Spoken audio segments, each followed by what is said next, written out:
సరే మా పైకెళ్ళి కూర్చొని నేను వస్తున్నా.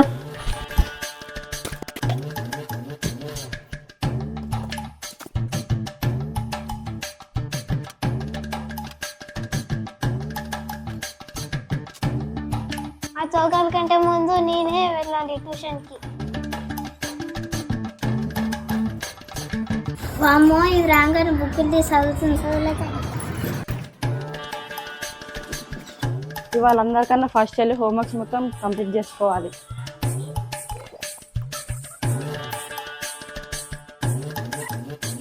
వామ్మో, వీళ్ళు నాకన్నా ఫస్ట్ వచ్చి బుక్కులు తీసి చదువుతుంది, సంగతి చెప్తా.